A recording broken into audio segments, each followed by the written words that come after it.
ತಾರಾ, interview ಇನ್ನೇನು ಶುರು ಆಗ್ತದೆ, ಬೇಗ ಬಾ.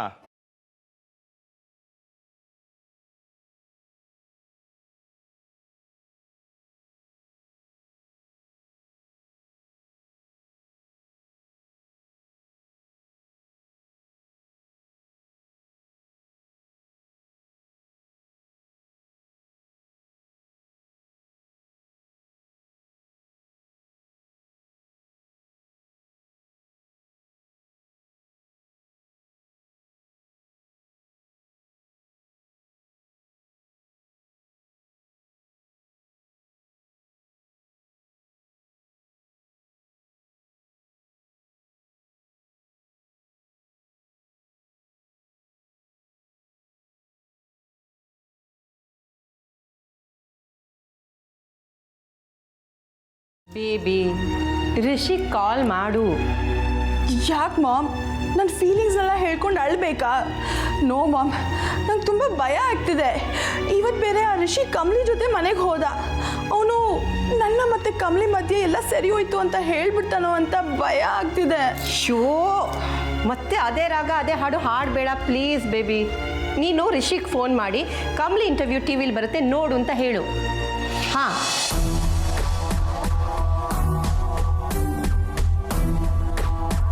ಮಾಮ್, ನೀವು ಹೀಗೇನಾ? ಅಲ್ಲ, ನಾನು ಎಷ್ಟು ನೋವಲ್ಲಿದ್ದೀನಿ ಅಂತ ಗೊತ್ತಿದ್ರು ನೀವು ಹೊಟ್ಟೆ ಉರಿಸ್ತೀರಲ್ಲ. I hate you mom. Baby, ನಾನು ಹೇಳ್ದಷ್ಟು ಮಾಡು. ರಿಷಿಗೆ ಫೋನ್ ಮಾಡಿ ಹೇಳು. ನೋಡೋದೆ ಕೇಳು. ಕಮಾನ್, ಕಾಲ್.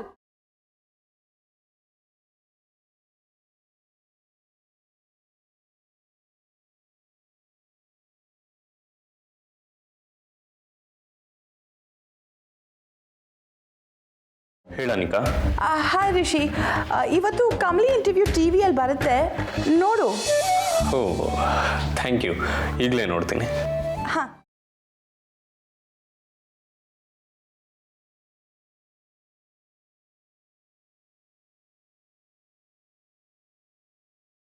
ಅವ್ರು ಇಂಟ್ರಡ್ಯೂಸ್ ಮಾಡಕ್ಕೆ ಬಂದಾಗ ನಾನು ಹೊರಗೆ ಹೋಗ್ಬಿಟ್ಟೆ. ಪಾಪ ಏನು ಹೇಳಿರ್ತಾರೋ ಏನೋ, ನೋಡೋಣ. ನಮಸ್ಕಾರ ವೀಕ್ಷಕರೇ. ನಮ್ಮ ರಾಜ್ಯಕ್ಕೆ ಮೊದಲ ಸ್ಥಾನ ಪಡೆದಿರುವಂತಹ ಕಮಲಿ ಮಹಾಜನ್ರವರ ಸಂದರ್ಶನವನ್ನು ನಾವು ಮಾಡಿದ್ದೀವಿ. ಅವರ ಓದಿನ ಬಗ್ಗೆ, ಅವರ ಕನಸಿನ ಬಗ್ಗೆ, ಅವರ ಸಾಧನೆಯ ಬಗ್ಗೆ, ಇದಕ್ಕೆ ಬಂದಂತಹ ಅಡೆತಡೆಗಳನ್ನು ಅವರು ಹೇಗೆ ಮೀರಿದ್ರು ಅನ್ನೋದ್ರ ಬಗ್ಗೆ ಅವರೇ ಹೇಳಿದ್ದಾರೆ. ಬನ್ನಿ ಕೇಳೋಣ. ಸ್ಯಾನನೇ ಖುಷಿ ಆಯ್ತೈತೆ. ನಾನು ಓದೋ ಕನಸು ಅರಳಿದ್ದು ನಮ್ಮೂರ್ನಾಗೆ. ಈ ಸಮಯದಾಗೆ ನನ್ನವ್ವ, ನನ್ನ ತಾತಯ್ಯ, ನನ್ನೂರ್ನವರು ಪ್ರತಿಯೊಬ್ಬರು ನೆನಪಾಯ್ತವ್ರೆ. ಈ ಸಮಯದಾಗೆ ನಮ್ಮವ್ವ ಇದ್ದಿದ್ರೆ ಸ್ಯಾನನೇ ಖುಷಿ ಪಟ್ಟಿರ್ತಿದ್ಲು. ಅವಳಿವಾಗ ಮೇಲಿಂದನೇ ನನ್ನ ಹರಿಸ್ತಿರ್ತಾಳೆ. ಈ ರೀತಿಯಾಗಿ ತಮ್ಮ ಖುಷಿನ ಹಂಚ್ಕೊಂಡಂತಹ ಕಮಲಿ ಮಹಾಜನ್ರವರು ಈ ಸಕ್ಸಸ್ಗೆ ಪೂರ್ತಿಯಾಗಿ ತಾವೇ ಕಾರಣ ಅಂತ ಹೇಳಿದ್ದಾರೆ.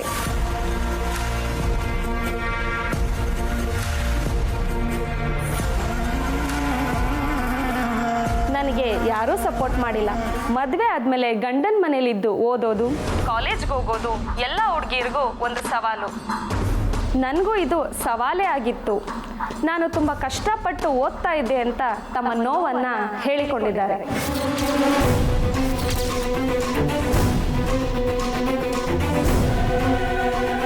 ಇನ್ನು ಅತ್ತೆ ಮಾವ ನಿಮಗೆ ಸಪೋರ್ಟ್ ಮಾಡಿಲ್ವಾ ಅನ್ನೋ ನಮ್ಮ ಪ್ರಶ್ನೆಗೆ ಕಮಲಿಯವರು ತುಂಬ ನೋವಿನಿಂದ ಅತ್ತೆ ಮಾವ ನನಗೆ ಯಾವ ರೀತಿಯಿಂದಲೂ ಸಪೋರ್ಟ್ ಮಾಡಿಲ್ಲ ಎಂದು ಹೇಳಿದ್ದಾರೆ.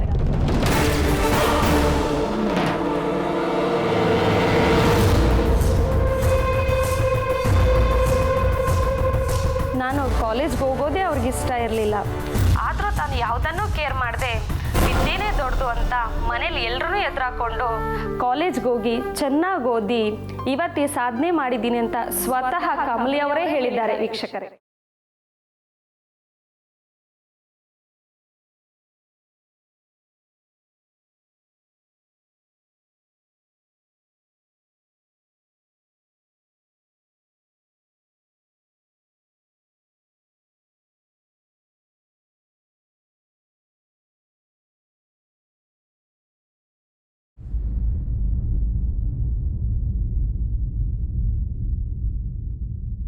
ನಾನು ನಿಮಗೆ ಸಪೋರ್ಟ್ ಮಾಡಿಲ್ವ ಕಮಲಿ ಅವರೇ?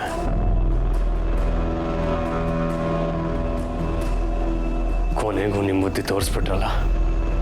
ನೀವು ಮೊದಲಿನ ಹಾಗೆ ನನ್ನ ಹತ್ರ ಮಾತಾಡೋದು ನೋಡಿ ನಿಮಗೆ ನನ್ನ ಮೇಲೆ ಪ್ರೀತಿ ಇದೆ ಅಂದ್ಕೊಂಡಿದ್ದೆ. ನೀವು ಬದಲೇ ಆಗಿಲ್ಲ. ನೀವು ಅದೇ ಕೋಪ ಜಗಳನ ಮುಂದುವರಿಸ್ತಾ ಇದ್ದೀರಾ. ನಾನು ಏನೇನೋ ಅಂದ್ಕೊಂಡಿದ್ದೆ.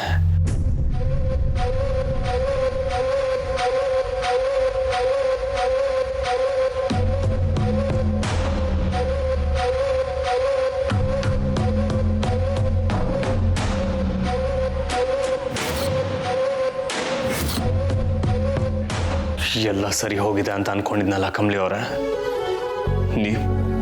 ನೀವು ನನ್ನ ಬಗ್ಗೆ ಹೀಗೆ ಮಾತಾಡ್ತೀರಾ ಅಂತ ನಾನು ಅನ್ಕೊಂಡೇ ಇರಲಿಲ್ಲ. ನೀವು ನನ್ನ ಬಗ್ಗೆ ಏನೇ ಹೇಳಿದ್ರು ಬೇಜಾರಾಗ್ತಿರಲ್ಲ ಕಮಲಿ ಅವರ.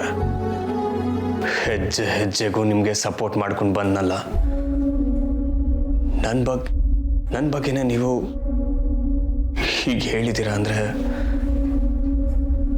ನಂಗೆ ನಂಬಕ್ಕೆ ಆಗ್ತಿಲ್ಲ. ಯಾವತ್ತೋ ಒಂದಿನ ನಿಮ್ಮ ತಪ್ಪಿನ ಅರಿವು ನಿಮ್ಗಾಗಿ ಆಗುತ್ತೆ. ಆಗ ಇದ್ಯಾವುದು ಬದಲಾಗಲ್ಲ. ನಿಮ್ಮ ತಪ್ಪಿನ ಅರಿವು ನಿಮ್ಗಾಗಿ ಆಗುತ್ತೆ. ಅವತ್ತೊಂದಿನ ಯಾವುದು ಬದಲಾಗಲ್ಲ. ಕಳೆದೋಗಿರೋ ಸಮಯ ಮತ್ತೆ ಬರಲ್ಲ.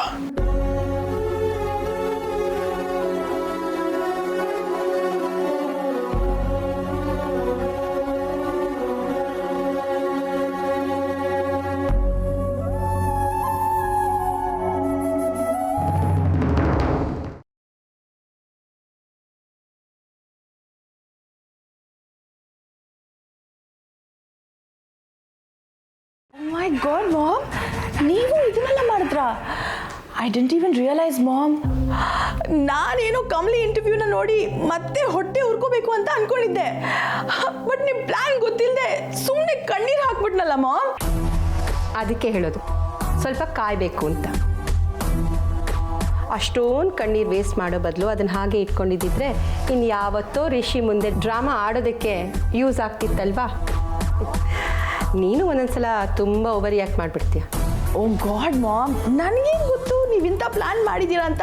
But thank you mom, thank you so much. ಈಗ ರಿಷಿಗೆ ಕಮಲಿ ಮೇಲೆ ಫುಲ್ ಕೋಪ ಬಂದಿರುತ್ತೆ. ಆ ಕಮಲಿ ಮೇಲೆ ಬಂದಿರೋ ಲವ್ ಕೂಡ ರಿಷಿ ಮನಸ್ಸಿಂದ ಎದ್ನೋ ಬಿದ್ನೋ ಅಂತ ಓಡೋಗಿರುತ್ತೆ. ಆ ಕಮಲಿ ನೋಡಿದ್ದೆ ಫುಲ್ ಕಿಡಿ ಕಾಡ್ತಾನೆ ಮಾಮ್. ಬರೀ ರಿಷಿ ಮಾತ್ರ ಅಲ್ಲ ಬೇಬಿ, ಆ ಮನೇಲಿರೋ ಪ್ರತಿಯೊಬ್ಬರು ಅವಳ ಮೇಲೆ ಕೋಪ ಮಾಡ್ಕೊಂಡಿರ್ತಾರೆ. ಇಷ್ಟು ವರ್ಷದಲ್ಲಿ ಅವಳು ಗಳಿಸಿರೋ ಅವಳ ಅತ್ತೆ ಮಾವನ ಪ್ರೀತಿ ನಂಬಿಕೆ ಎಲ್ಲ ಮಣ್ಪಾಲಾಗಿರುತ್ತೆ. ಇಲ್ಲಿವರೆಗೂ ರಿಷಿ ಮಾತ್ರ ಅವಳಿಂದ ದೂರ ಆಗಿದ್ದ. ಇನ್ನು ಮುಂದೆ ತಾರಾ, ರಮೇಶ್ ಎಲ್ಲರೂ ದೂರ ಆಗ್ತಾರೆ. ಆ ಕಮಲಿ ಜೀವನ ನರಕ ಆಗುತ್ತೆ. ನೋಡ್ತಾ ಇರು. ಹಾಗಿದ್ರೆ ಕಮಲಿ ಮೇಲೆ ತಾರಾ ಆಂಟಿ ಫುಲ್ ಕಿರ್ಚಾಡ್ತಿರ್ತಾರೆ ಅಲ್ವಾ?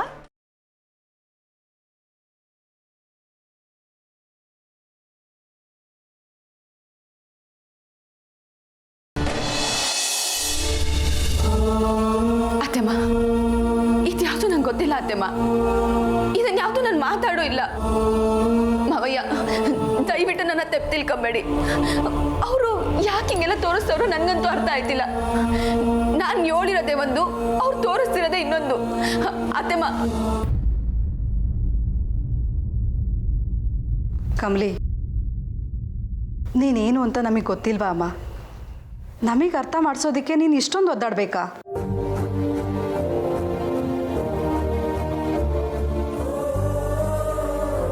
ನೀನು ಈ ಥರ ಹೇಳೋದಕ್ಕೆ ಸಾಧ್ಯನೇ ಇಲ್ಲ ಕಮಲಿ. ಆ ನ್ಯೂಸ್ ಚಾನಲ್ ಅವರು ಅವ್ರಿಗೆ ಬೇಕಾದ ಹಾಗೆ ತಿರ್ಚಿ ಏನೇನೋ ತೋರಿಸಿದ್ದಾರೆ.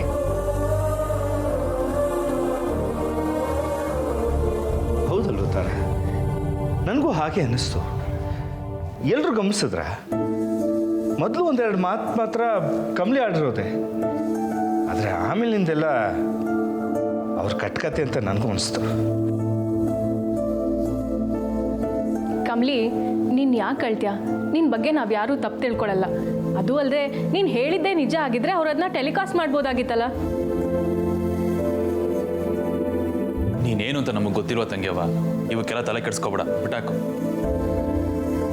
ನೀವೆಲ್ಲ ನನ್ನ ಅರ್ಥ ಮಾಡ್ಕೊಂಡ್ರಿ ಸರಿ, ಆದರೆ ಇದೇ ಪ್ರೋಗ್ರಾಮ್ನ ನೋಡ್ತಿರೋ ಏಟೋ ಜನ ನನ್ನ ಬಗ್ಗೆ ಏನೆಲ್ಲ ಅನ್ಕೊಂಡಿರ್ಬೋದು. ಯಾಕೆ ಇವ್ರು ಹಿಂಗೆಲ್ಲ ಮಾಡಿದ್ರು? ಕಮಲಿ, ಯಾರಾದರೂ ಏನಾದರೂ ಸಾಧನೆ ಮಾಡಿದ್ರು ಅಂದರೆ ಕೆಲವ್ರಿಗೆ ತಡ್ಕೊಳಕ್ಕಾಗಲ್ಲ. ಆ ಹೊಟ್ಟೆವ್ರಿಗೆ ಏನೋ ಹುಳಿ ಹಿಂಡಿರ್ತಾರೆ. ಇರಲಿ ಬಿಡು, ಸತ್ಯ ಏನು ಅಂತ ನಮಗಂತೂ ಗೊತ್ತು. Don't worry. ತಯಾರಿ. ಹೌದು ಕಮಲಿ, ನಾವು ರಿಸಲ್ಟ್ ಬಂದಿರೋ ಖುಷಿಲಿ ಆರಾಮಾಗಿದ್ವಿ. ಅವರೇ ಇಂಟರ್ವ್ಯೂ ಮಾಡ್ತೀವಿ ಅಂತ ಮನೆವರೆಗೂ ಬಂದು ಇಂಟರ್ವ್ಯೂ ಮಾಡಿ ಇವಾಗ ನೋಡಿದ್ರೆ ಈ ಥರ ತೋರಿಸಿದ್ದಾರೆ. ಸದ್ಯ ರಿಷಿ ನೋಡಲಿಲ್ಲ, ಇಲ್ಲಾಂದಿದ್ರೆ ತುಂಬ ಬೇಜಾರಾಗಿರೋನು.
ಸರ್, ಏನು ಮೇಲ್ ಬನ್ನಿ, ನಿಮ್ಗೇನೋ ತಂದಿದ್ದೀನಿ ಅಂತ ಮೆಸೇಜ್ ಮಾಡಿದ್ರಲ್ಲ ಸರ್.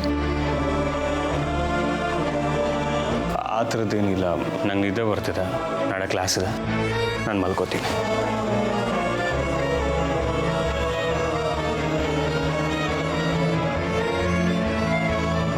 ಮೇಲಕ್ಕೆ ಬಾ ಅಂತ ಮೆಸೇಜ್ ಮಾಡವ್ರೆ. ಇಲ್ಲಿ ನೋಡಿದ್ರೆ ಬೋರ್ಡಾಗ ಏನೋ ಬರೆದು ಅಳಿಸವ್ರೆ. ಆದ್ರೆ ನನ್ನ ಹತ್ರ ಏನು ಅಂತ ಸರಿಯಾಗೂ ಹೇಳ್ತಾ ಇಲ್ಲ. ಏನಕ್ಕೆ ಹಿಂಗೆ ಆಡ್ತಾವ್ರೆ? ನನ್ನ ಹತ್ರ ಸಾರಿ ಕೇಳೋದಕ್ಕೆ ಪ್ರಯತ್ನ ಪಡ್ತಾವ್ರ, ಅಥವಾ ಅವ್ರು ತಗೊಂಡಿದ್ರಿನ್ನ ನನಗೆ ಕೊಡಕ್ ಕರೆದ್ರ?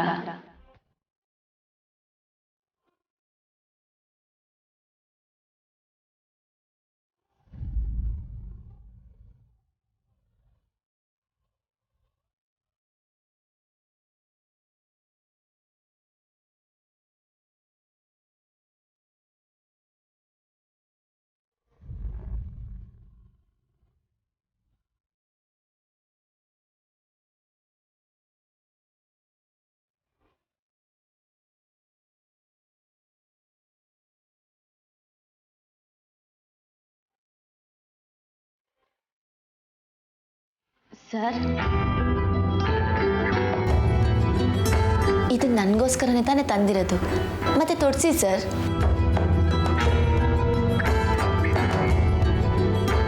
ಸಾರಿ, ಇದನ್ನ ನಿಮ್ಗೆಲ್ಲ ತಂದಿದ್ದು. ನೀವ್ಯಾಕೆ ಇದನ್ನೆಲ್ಲ ತಗೊಂಡ್ರಿ? ನನ್ಗಲ್ವಾ? ಅಲ್ಲ ಅಂತ ಹೇಳಿದ್ನಲ್ಲ. ಮತ್ತಿನ್ಯಾರಿಗೆ ಸರ್? ನನಗೆ ತುಂಬ ಬೇಕಾದವ್ರಿಗೆ. ಆಹಾ, ಸುಳ್ಳಿಯೊಳಕ್ಕೂ ಬರಕಿಲ್ಲ. ಇರ್ಲಿ ಸರ್, ನಿಮ್ಮ ಬಾಯಿ ಬಿಡ್ಸೋದಂಗೆ ಅಂತ ನನಗೆ ಸಂದಾಗ ಗೊತ್ತೈತೆ, ನಾನೇ ಬಿಡಿಸ್ತೀನಿ.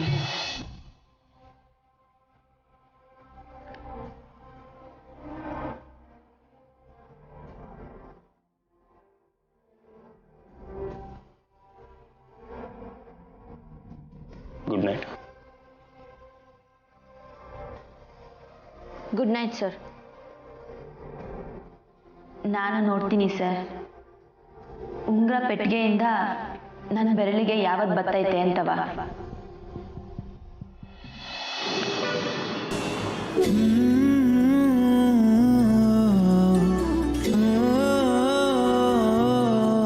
Yes, The Tragedy of Hamlet, a play by Shakespeare.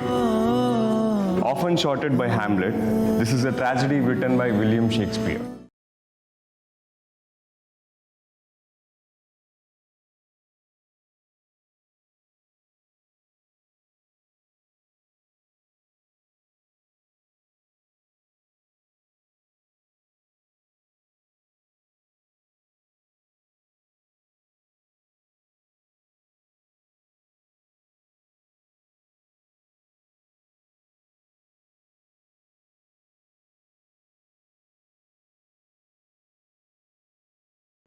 Any doubts?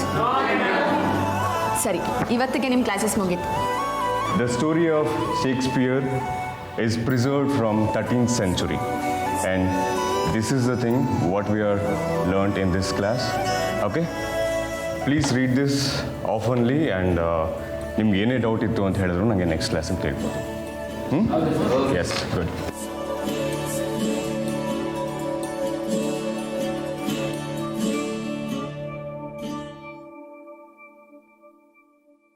Good morning sir.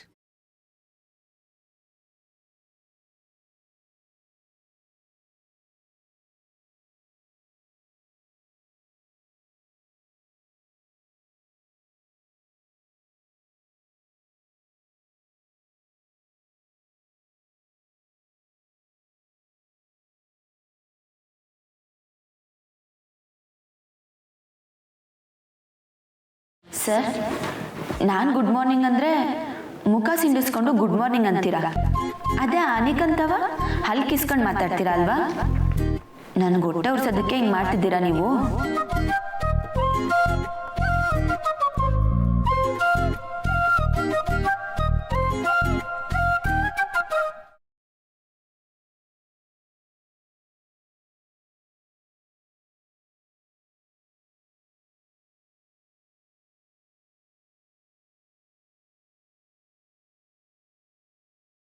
ಒಂದು ಡೌಟ್ ಕೇಳಬೇಕು. ಅದೇ ಸರ್, ನೆನ್ನೆ ಒಂದು ಗಿಫ್ಟ್ ಅಂದ್ರಲ್ಲ,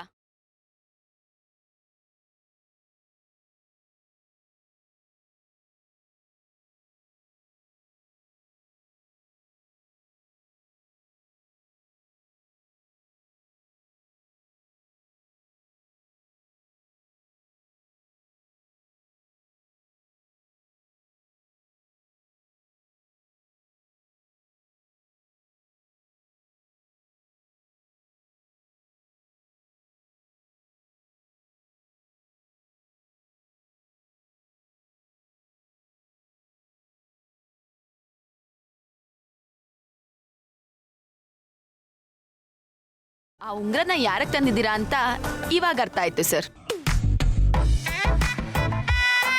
ಯಾರಿಗೆ ತಂದಿದ್ದೀನಿ? ನೀವೇ ಹೇಳಿದ್ರಲ್ಲ ಸರ್, ಬೇಕಾದವ್ರಿಗೆ ಅಂತ. ಹೌದು.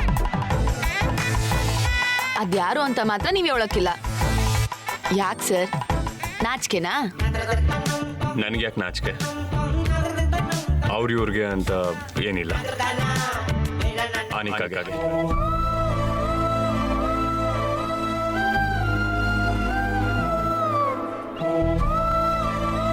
ಋಷಿ, ನೀನ್ ನಿಜವಾಗ್ಲೂ ನನಗ್ ಗಿಫ್ಟ್ ತಂದಿದ್ಯಾ? ಎಲ್ಲಿದೆ? ತೋರ್ಸು.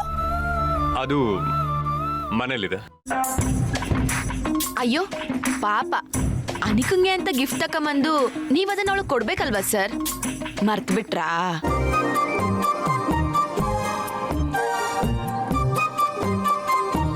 ಆಕ್ಚುಲಿ ನಾನು ಅದನ್ನ ಮನೇಲೆ ಮರ್ತು ಬಂದ್ಬಿಟ್ಟೆ. ಯಾಕೆ ಋಷಿ ತರ್ಲಿಲ್ವಾ? ನೀನ್ ಬೇಜಾರಲ್ಲಿದ್ದಲ್ಲ, ನೀನ್ ಖುಷಿಯಾಗಿರುವಾಗ ಕೊಡೋಣ ಅಂತ ಸುಮ್ಮನಾದೆ. Oh, so sweet of you Rishi. Oh my god, ನಂಗೆ ತುಂಬಾ ಖುಷಿ ಆಗ್ತಿದೆ. You bought me a gift, ಅದು ರಿಂಗ್. ನಂಗೆ ಎಷ್ಟು ಎಕ್ಸೈಟ್ಮೆಂಟ್ ಇದೆ ಅಂದ್ರೆ ಅದನ್ನ ಯಾವಾಗ ಹಾಕೋತೀನೋ ಅಂತಾನೆ ಅನ್ಸ್ತಿದೆ. ಲುಕ್ ಋಷಿ, ಈ ಬೆರಳು ಯಾಕೆ ಖಾಲಿ ಇದೆ ಅಂತ ನಾನು ಅನ್ಕೋತಿದ್ದೆ. ಈಗ ಗೊತ್ತಾಯ್ತು, ನೀನ್ ಕೊಡೋ ರಿಂಗ್ ಹಾಕೊಳ್ಳೋಕೆ ಅಂತ. I am so happy. Thank you so much Rishi. Thanks a lot. Anika, ನನ್ನ ಕ್ಲಾಸ್ ಇದೆ, ಐ ಹ್ಯಾವ್ ಟು ಮೂವ್.